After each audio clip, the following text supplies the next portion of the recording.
কুম্ভ ৰাশিৰ জাতক জাতিকাসকল আজি কেইবছৰমানৰ পৰা আপোনালোকে জীৱনত বাৰু যথেষ্ট ঘাত প্ৰতিঘাতৰ সন্মুখীন হ'বলগীয়া হৈছে নেকি?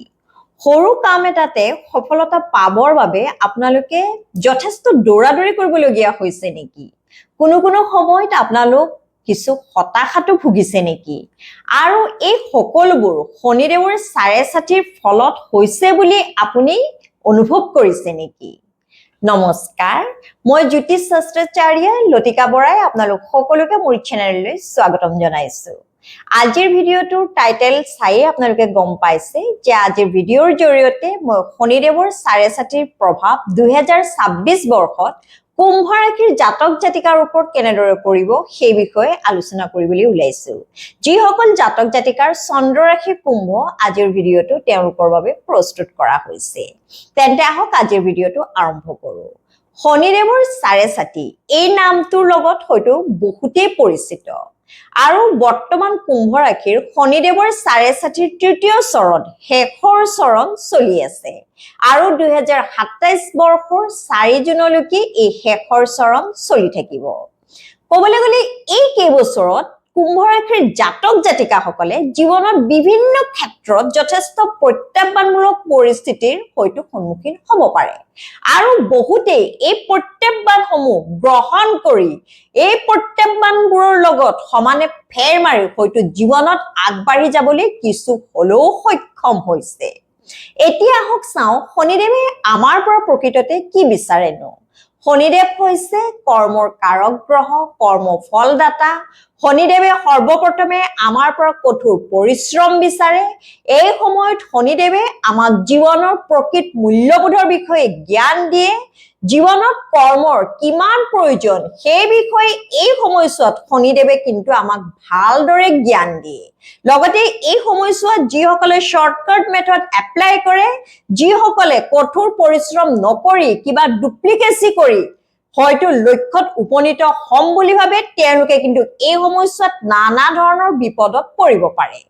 লগতে শনিদেৱ হৈছে ন্যায় প্ৰতিষ্ঠাৰ দেৱতা বুলিও ক'ব পাৰি। গতিকে এই সময়ছোৱাত আপোনালোকে নিজৰ কৰ্মত সফলতা লাভ কৰিবৰ বাবে ন্যায় থাকিবই লাগিব। এতিয়া আহক চাওঁ শনিদেৱৰ চাৰে ছাতিনো কি।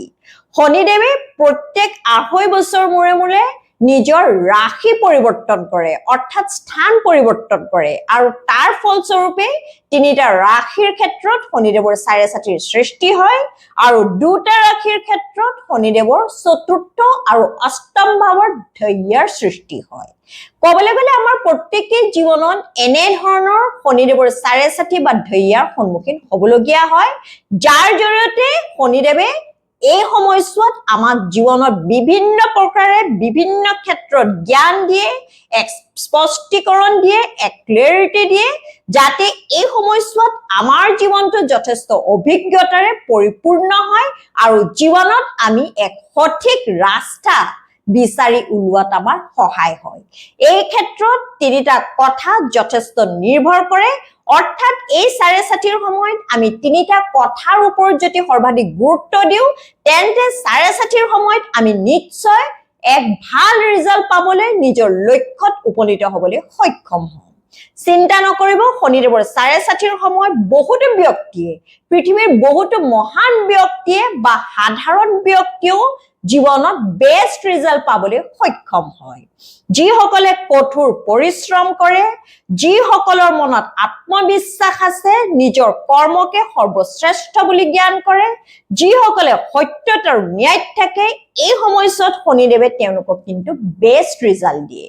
তাৰোপৰি জন্ম লগ্নত অৰ্থাৎ আপোনাৰ কুষ্ঠিত শনিদেৱে যদি এক শক্তিশালী স্থান অধিকাৰ কৰি আছে তেন্তে এই সময়ছোৱাত শনিদেৱে আপোনালোকক জীৱনত বিভিন্ন ক্ষেত্ৰত যথেষ্ট শুভ ফলাফল দিয়ে।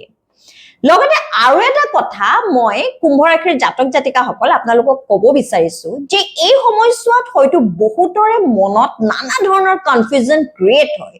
বহুতো কুম্ভ ৰাশিৰ জাতক জাতিকাই যেতিয়া মোৰ লগত কনসাল্ট কৰে তেতিয়া তেওঁলোকে কয় যে আমাক কোনোবাই ব্ল্যাক ম্যাজিক কৰিছে, আমাক কোনোবাই নেগেটিভ এনাৰ্জি আমাৰ ফালে পঠিয়াইছে, মই এই ক্ষেত্ৰত এটা কথাই ক'ব বিচাৰিছো যে আপোনালোকে যদি মনেৰে একচেপ্ট কৰে, আপোনালোকে যদি মানি লয় যে আপোনালোকক কোনোবাই ব্লেক মেজিক কৰিছে, আপোনালোকৰ কোনোবাই নেগেটিভ এনাৰ্জি আপোনালোকৰ ফালে পঠিয়াইছে, তেন্তে গোটেই দিনটো সেইবোৰ কথা ভাবি ভাবি কোনোবাই আপোনালোকক ব্লেক মেজিক নকৰিলেও, আপোনালোকৰ ফালে নেগেটিভিটি নপঠিয়ালেও আপোনালোকৰ মাইণ্ডছেট ক'বলৈ গ'লে একেবাৰে নেগেটিভ হৈ পৰিব। যোনে আপোনালোকক যিয়ে নকৰক কিয়, 10-12 জন মানুহ মিলি আপোনালোকক ব্লেক মেজিক নকৰক কিয়, আপোনালোকে নিজৰ মাইণ্ডছেট যদি একেবাৰে ষ্ট্ৰং কৰি ৰাখে, মানসিকভাৱে নিজকে যদি সবল কৰি ৰাখিব পাৰে, তেন্তে কোনেও আপোনালোকক চুলি এডালো লৰচৰ কৰিব নোৱাৰিব।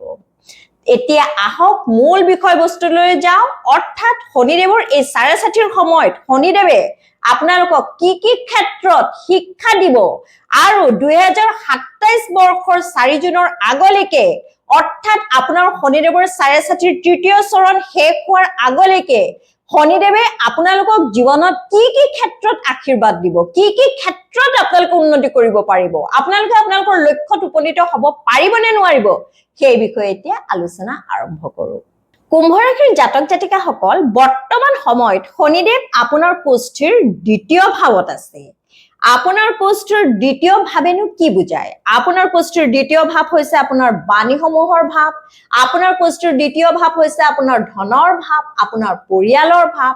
গতিকে এই কেইবছৰত হয়তো শনিদেৱৰ 6.5 ফল বুলিয়ে ক'ব পাৰে, নতুবা শনিদেৱ আপোনাৰ কুষ্ঠিত এক শুভ স্থান হয়তো অধিকাৰ নকৰাৰ ফলতেই হ'ব পাৰে। এই সময়ছোৱাত হয়তো বহুতো কুম্ভ ৰাশিৰ জাতক জাতিকাৰ আপোনালোকৰ নিজৰ পৰিয়ালৰ লগত কোনো সময়ত কোনো ক্ষেত্ৰত হয়তো ভুল বুজাবুজি হৈছিল, হয়তো টকা পইচাৰ ক্ষেত্ৰতো আপোনালোকে কিছু টনাটনিৰো সন্মুখীন হৈছিল, আৰু কোনো ক্ষেত্ৰত হয়তো ঘৰত কিছু অশান্তিৰ পৰিৱেশৰো হয়তো সৃষ্টি হৈছিল। কিন্তু চিন্তা নকৰিব, শনিদেৱ যদি আপোনাৰ কুষ্ঠিত এক শুভ স্থানত আছে, লগতে এই সময়ছোৱাত আপোনালোকে নিজৰ পৰিয়ালৰ প্ৰতি নিজৰ দায়িত্ব কৰ্তব্যসমূহ যদি সুচাৰুৰূপে পালন কৰিছে, নিজৰ কৰ্মৰ ক্ষেত্ৰত যদি আপোনালোকে কঠোৰ পৰিশ্ৰম কৰিছে, একো শৰ্টকাট মেথড বা ডুপ্লিকেচি নিজৰ কৰ্মৰ ক্ষেত্ৰত যদি আপোনালোকে এডপ্ট কৰা নাই, তেন্তে নিশ্চয় এই সময়ছোৱাত আপোনালোকৰ হাতলৈ টকা পইচা আহিব, আপোনালোকৰ পৰিয়ালৰ লগত সম্পৰ্কসমূহ আগতকৈ মধুৰ হ'ব, পূৰ্বতে আপোনাৰ নিজৰ পৰিয়ালৰ লগত যদি কিবা ভুল বুজাবুজি হৈছিল, সেই ভুল বুজাবুজি দূৰ হ'ব। লগতে এই সময়ছোৱাত যিসকলে কমিউনিকেশ্যন স্কিলৰ লগত ৰিলেটেড জব কৰে, যিসকলে টিচিং প্ৰফেশ্যনৰ লগত জড়িত হৈ আছে, যিসকলে তেলৰ লগত জড়িত ব্যৱসায় কৰে, আইৰণ বা লোহাৰ লগত জড়িত ব্যৱসায় কৰে, যিসকলে সেলস বা মাৰ্কেটিঙত চাকৰি কৰে, বা পাব্লিক ৰিলেটেড জবছৰ লগত যিসকল ইনভলভ হৈ আছে, তেওঁলোকে নিজা কেৰিয়াৰ ক্ষেত্ৰত যথেষ্ট উন্নতি কৰিবলৈ সক্ষম হ'ব। মাথো এই সময়ছোৱাত আপোনালোকে নিজৰ বাণীসমূহৰ ওপৰত গুৰুত্ব দিব, নিজৰ মাজত সৰলতা ৰাখিব, আৰু নিজৰ মনত থকা জেদ ভাৱটো আপোনালোকে একেবাৰে নাইকিয়া কৰিবলৈ চেষ্টা কৰিব। এই সময়ছোৱাত জীৱনত আপোনালোকে কোনো ক্ষেত্ৰত হয়তো কিছু ফ্লেক্সিবল হ'বলগীয়া হ'ব পাৰে, পৰিস্থিতিৰ লগত মিলি হয়তো আপোনালোকে নমতা মানুহকো এই সময়ছোৱাত মাতিবলগীয়া হ'ব পাৰে, বা কোনো ক্ষেত্ৰত আপোনালোকে নিজৰ ইগো একেবাৰে পৰিত্যাগ কৰি নিজকে একেবাৰে গ্ৰাউণ্ডেড কৰিবলগীয়া হ'ব পাৰে। নিজৰ মাজত যদি এই সময়ছোৱাত আপোনালোকে সৰলতা বৰ্তাই ৰাখিব পাৰে, লগতে এই সময়ছোৱাত কঠোৰ পৰিশ্ৰমৰ লগত যদি আপোনালোকে ন্যায় থাকে, তেন্তে নিশ্চয় নিজৰ কৰ্মক্ষেত্ৰত এই সময়ছোৱাত আপোনালোকে উন্নতি কৰিব পাৰিব, লগতে নিজৰ পৰিয়ালৰ লগতো সম্পৰ্ক মধুৰ হ'ব। মাথো এটা কথা আপোনালোকে গুৰুত্ব দিব, এই সময়ছোৱাত আপোনালোকে নিজৰ স্বাস্থ্য পাতিৰ ওপৰত বিশেষভাৱে নজৰ দিব, নিজৰ খাদ্য বস্তুৰ ওপৰত, নিজৰ ডায়েট চাৰ্টৰ ওপৰত আপোনালোকে গুৰুত্ব দিব। যিসকলে এই সময়ছোৱাত মদ, ভাং, চিগাৰেট সেৱন কৰে, তেওঁলোকে কিন্তু এই ক্ষেত্ৰত নানা ধৰণৰ বেমাৰ আজাৰৰ সন্মুখীন হ'বলগীয়া হ'ব পাৰে। লগতে আপোনালোকে যদি গুটকা খায় বা তামোল পাণ যদি বেছিকৈ সেৱন কৰে, এই সময়ছোৱাত আপোনালোকৰ দাঁতৰ সমস্যা হ'ব পাৰে, ডিঙিৰ সমস্যা হ'ব পাৰে, লগতে এই সময়ছোৱাত আপোনালোকৰ চকু, দাঁত বা টনচিলৰ সমস্যা হ'ব পাৰে। গতিকে স্বাস্থ্য পাতিৰ ক্ষেত্ৰত এই সময়ছোৱাত আপোনালোকে গুৰুত্ব দিব। এতিয়া হওক চাওঁ শনিৰ দৃষ্টি আপোনাৰ কুষ্ঠিৰ কোন ভাৱত পৰিব। শনিৰ 3টা দৃষ্টি আছে, তৃতীয়, সপ্তম আৰু দশম। শনিৰ তৃতীয় দৃষ্টি পৰিব আপোনাৰ কুষ্টিৰ চতুৰ্থ ভাৱত, শনিৰ সপ্তম দৃষ্টি পৰিব আপোনাৰ কুষ্টিৰ অষ্টম ভাৱত আৰু শনিৰ দশম দৃষ্টি পৰিব আপোনাৰ কুষ্টিৰ একাদশ ভাৱত। আপোনাৰ কুষ্টিৰ চতুৰ্থ ভাৱৰ জৰিয়তে আমি ঘৰুৱা সুখ শান্তিৰ বিষয়ে অধ্যয়ন কৰোঁ, লগতে আপোনাৰ প্ৰপাৰ্টিৰ যোগ আছে নে নাই, আপোনালোকে জীৱনত সম্পত্তি ক্ৰয় কৰিব পাৰিব নে নোৱাৰিব সেই বিষয়েও আমি অধ্যয়ন কৰোঁ, লগতে আপোনাৰ মাতৃৰ বিষয়েও আমি অধ্যয়ন কৰোঁ। বহুতো কুম্ভ ৰাশিৰ জাতক জাতিকাৰ আপোনালোকৰ মাতৃয়ে হয়তো এই কেইবছৰত বিভিন্ন ধৰণৰ হাড়ৰ সমস্যাত ভুগি আছিল, ভৰিৰ সমস্যা নতুবা তেওঁলোকৰ কঁকালৰ বিষৰ সমস্যাটো হয়তো ভুগি আছিল। এই সময়ছোৱাত যদি আপোনালোকে প্ৰপাৰ ট্ৰিটমেণ্ট আৰম্ভ কৰে তেন্তে হয়তো বছৰ শেষৰ ফালে এই সমস্যাৰ পৰা আপোনালোকৰ মাতৃয়ে আৰোগ্য লাভ কৰিবলৈ সক্ষম হ'ব, যদিহে আপোনাৰ জন্মলগ্নত শনিয়ে শুভ স্থানত আছে। লগতে জন্মলগ্নতে যদি শনিয়ে আপোনাৰ শুভ স্থানত আছে আৰু এই সময়ছোৱাত যদি আপোনালোকে কঠোৰ পৰিশ্ৰম কৰিছে তেন্তে 2026 বৰ্ষৰ শেষৰ ফালে আপোনালোকে হয়তো জীৱনত কিবা ভাল প্ৰপাৰ্টি, কিবা ভাল সম্পত্তি ক্ৰয় কৰাটো আপোনাৰ পক্ষে সম্ভৱ হ'ব পাৰে। লগতে এই সময়ছোৱাত ঘৰত আপোনাৰ কিবা মাংগলিক কৰ্মও হ'ব পাৰে। এই সময়ছোৱাত ক'বলৈ গ'লে শনিদেৱৰ প্ৰভাৱত আপোনাৰ ঘৰুৱা সুখ শান্তি অব্যাহত থাকিব, যদিহে জন্মলগ্নতে অৰ্থাৎ আপোনাৰ কুষ্ঠিতে শনিয়ে শুভ স্থানত আছে আৰু আপোনালোকে নিজৰ বাণীসমূহ কণ্ট্ৰল কৰি ৰাখে, অৰ্থাৎ নিজৰ খং ৰাগ এগ্ৰেশ্যনসমূহ এই সময়ছোৱাত যদি আপোনালোকে কণ্ট্ৰল কৰি ৰাখে তেতিয়া নিশ্চয় ঘৰুৱা সুখ শান্তি পূৰ্বৰ তুলনাত 2026 বৰ্ষৰ এই শেষৰ সময়খিনিত আগতকে আৰু ভাল হ'ব, মধুৰ হ'ব। লগতে শনিৰ সপ্তম দৃষ্টি আপোনাৰ কুষ্ঠিৰ অষ্টম ভাৱত পৰিছে। আপোনাৰ কুষ্ঠিৰ অষ্টম ভাৱৰ জৰিয়তে আমি জীৱনত দুখ যন্ত্ৰণাৰ বিষয়ে অধ্যয়ন কৰোঁ, অষ্টম ভাৱৰ জৰিয়তে মৃত্যুৰ বিষয়ে অধ্যয়ন কৰোঁ। চিন্তা নকৰিব, অষ্টম ভাৱ মানে মৃত্যু নহয়, মৃত্যু হৈছে এক সত্য। গতিকে সৰ্বপ্ৰথমে এয়াই ক'ব লাগিব যে এই সময়ছোৱাত আপোনালোকে বিভিন্ন দিশত সত্যৰ বিষয়ে কিন্তু উমান পাব, সত্যৰ সন্মুখীন হ'ব, জীৱনৰ প্ৰতি আপোনালোকৰ এটা ক্লেৰিটি, স্পষ্টীকৰণ আহিব।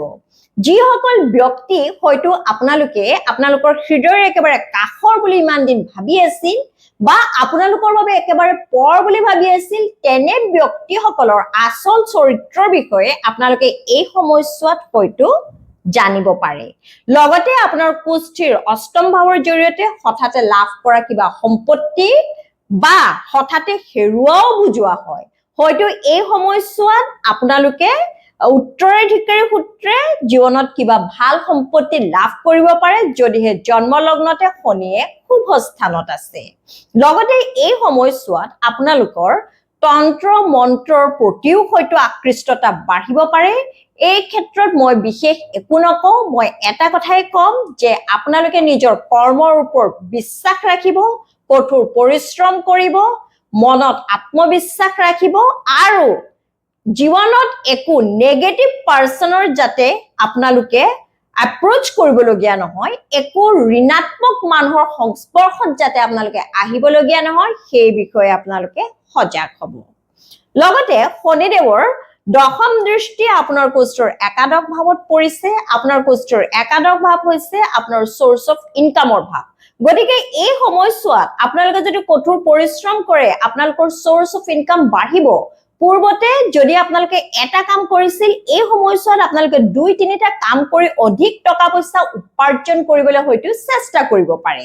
নতুবা কৰ্মক্ষেত্ৰত, চাকৰি ক্ষেত্ৰত যিসকলে প্ৰমোচন নতুবা সুবিধাজনক ঠাই ট্ৰান্সফাৰ বিচাৰি আছে তেওঁলোকৰ হয়তো এই সময়ছোৱাত প্ৰমোচন বা ট্ৰান্সফাৰ হ'ব পাৰে। লগতে এই সময়ছোৱাত ক'বলৈ গ'লে আপোনালোকৰ বহুদিনীয়া মনৰ আশা কিবা পূৰণ হ'ব পাৰে, আপোনালোকৰ উইশ ফুলফিলমেণ্ট হ'ব পাৰে। জন্মলগ্নতে শনি যদি এক শুভ স্থানত আছে আৰু বৰ্তমান সময়ত যদি আপোনালোকে কঠোৰ পৰিশ্ৰম কৰিছে তেন্তে এই সময়ছোৱাত আপোনালোকৰ বহুদিনীয়া মনৰ আশা পূৰণ হোৱাও হয়তো বহুতৰ ক্ষেত্ৰত দেখিবলৈ যাব পাৰে। তেন্তে ক'বলৈ গ'লে কুম্ভ ৰাশিৰ জাতক জাতিকাসকল শনিদেৱৰ 4.5 শেষ হোৱাৰ আগে আগে শনিদেৱে কিন্তু আপোনালোকক বিভিন্ন ক্ষেত্ৰত জীৱনত আশীৰ্বাদ দিব।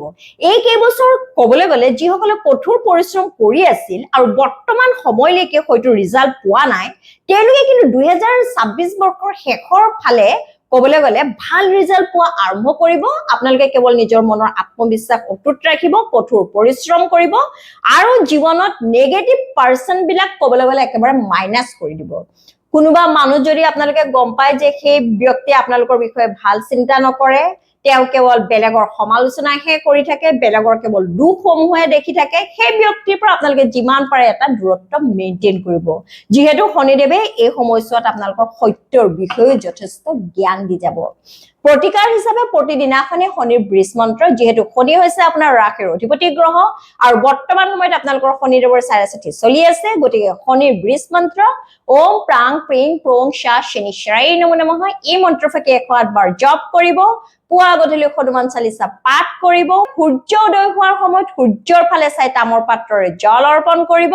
লগতে প্ৰতিদিনাখনে হৰ হৰ মহাদেৱ ওম নমঃ শিৱায় 108 বাৰ জপ কৰিব।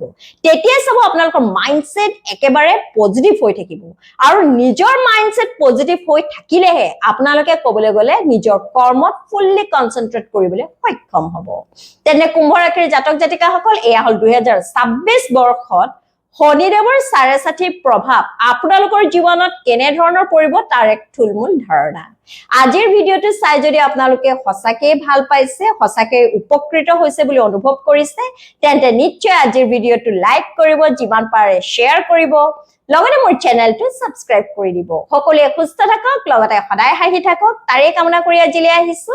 জয় শ্ৰী ৰাম, জয় বজৰংবলী।